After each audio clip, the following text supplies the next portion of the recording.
Hey, good morning. It's Betty, and I will be changing the oil today in the 2008 GMC Sierra. It's a 5.3 liter engine, and it takes 5W30. It takes 6 quarts of this, and I'll be using the Mobile One filter M1 113A is the part number if you have this kind of truck and need to know what kind of oil to use. So I got some rags, I got my oil pan under there, some gloves, and the oil filter is kind of up in a little hole, if you will, and so maybe this filter wrench might work for it. We'll see once we get under there. And I believe the drain plug is a 15 millimeter, so once I crawl under there, I'll see for sure. So up here I'm just going to take off the cap and pull the dipstick out a little bit so it won't create a vacuum, so all the oil can drain out underneath, and then we'll crawl under there and get to work. The yellow dipstick is for the oil, the red one's for the transmission, and right here is the oil cap, and it is written right on there what kind of oil to use, 5W30. So I'll just take that off. If I can.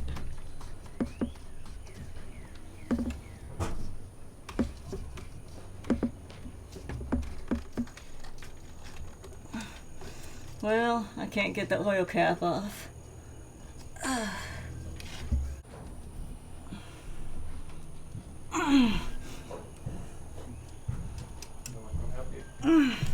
Well, I can't get neither of those out. Neither of them.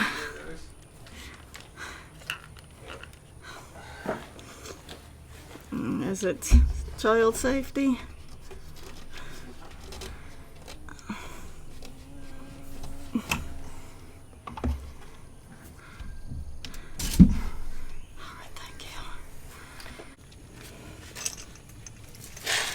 So at first it was hard for me to locate the drain plug because I'm used to the Silverado, and this one is a little bit different. Let me show you where it is. Right here is the oil pan, the bottom of the oil pan. Here's the oil filter, and then right here you could follow this indentation, and right here is the plug. It's on the side. And I got my 15 millimeter socket. Make sure that drain bucket is gonna catch the oil.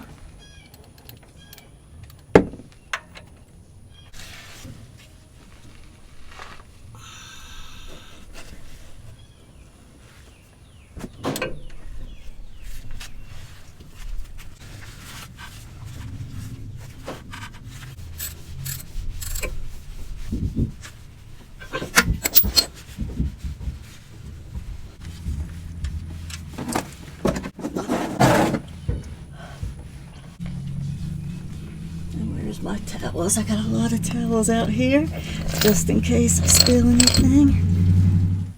And as that's draining, I'll go ahead and start loosening the oil filter.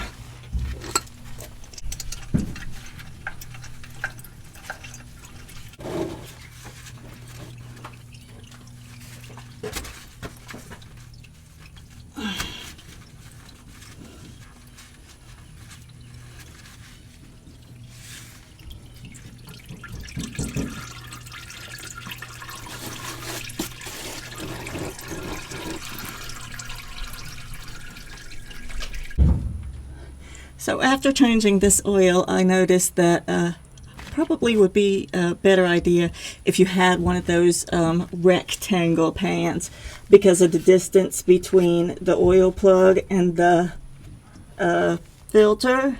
It would be better to have something longer to be able to catch the oil coming out from both sides.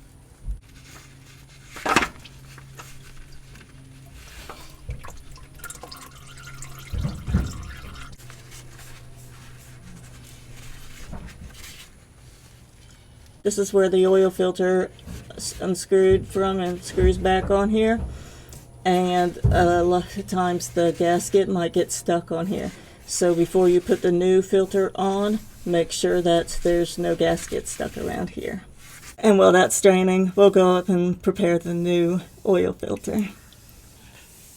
I'm gonna sit down here in this little bit of shade and prime this filter. So you take and see there's the gasket on the new filter. So what we're gonna do is we're gonna take the oil and pour it in here to fill it up. And you'll be surprised at how much oil this holds. You pour it in there, wait a minute, it'll suck it up into all the paper filters material, and then you'll see the oil lower, and you'll just add more and more until it gets up almost to the top.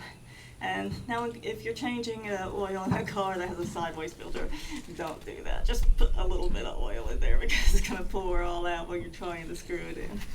So, and also we'll run a little bit of oil around the surface of the gasket.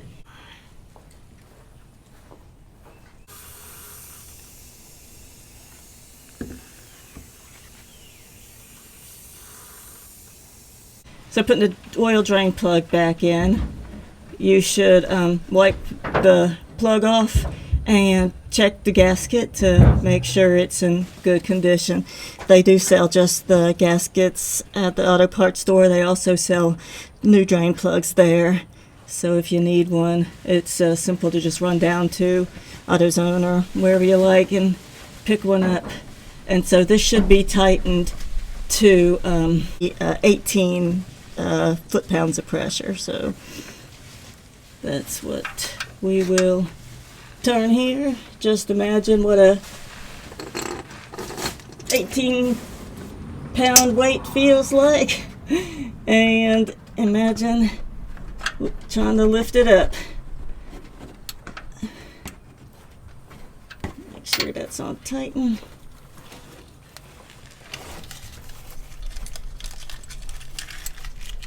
There we go.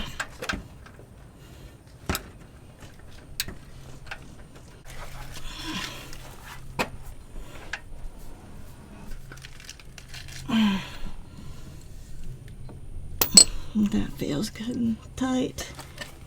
And now I got my filter. I carried it out here in this box so that if it spilled any, it wouldn't get all over and everything. I just lift it up, put it in.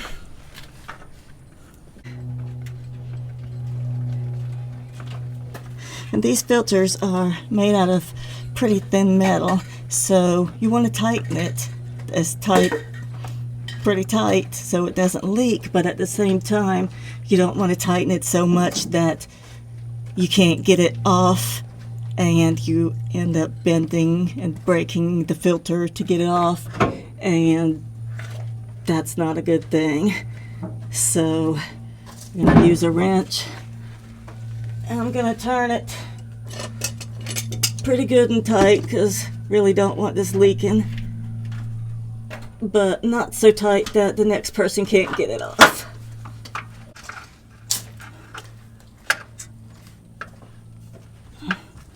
Now a cap wrench would be a lot better. It goes right here and it uses the wrench. It uses a ratchet, so it works a lot better, but I just don't have one of those right now, so I'm using this. Alright, we're done down here. Let's just go up to the top and add the oil. And we'll pull out this oil pan and tools too.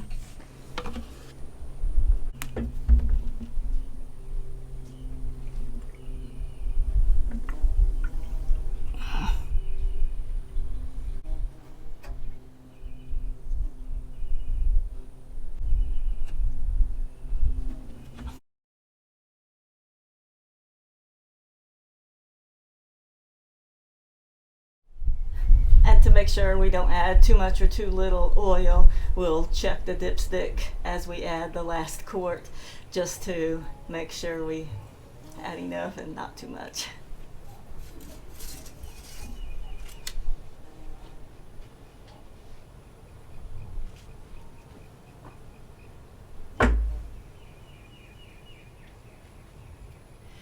So on that dipstick there is marks, they're little cross hatches, and this tells how much oil. 1, 2, 3, 4, 5.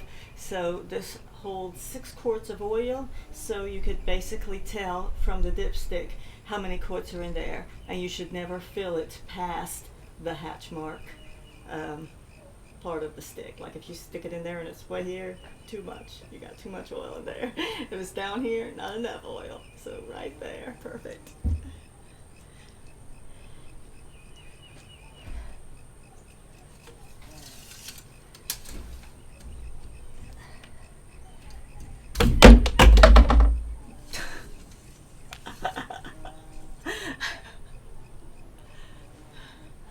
What's it say? Yep, I don't know if you can see with the light. It's really hard to see, but it's right there. I can turn it kind of like that and the sun will hit it just right and I can see it. So, perfect.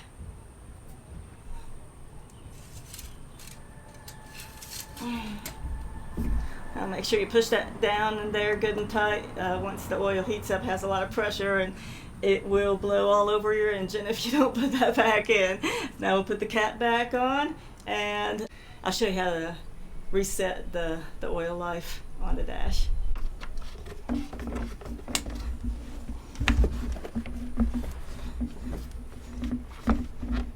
Some vehicles have a DIC, Driver Information Center buttons, and mine does not. And so the way to do it on a truck that doesn't, make sure it's in park. Hit this button and you'll watch this change. See trip, transmission temperature. See it says 100% oil life remaining. That's when you would push and hold this button. It did say 38% and it changed to 100%. Unfortunately, I wasn't recording, and so I didn't get it, but it said 38, and when I held that button, it changed it to 100%.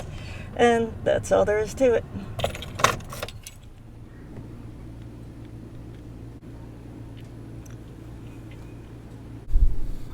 All right, so that was easy, and we got it out of the way. Good for another 5,000 to 7,000 miles or so. So with this truck, that should be a while. We might time out, have to change it each year instead, but who knows? We drive it some. Thanks for watching. Y'all have a wonderful day. Take care. Bye-bye.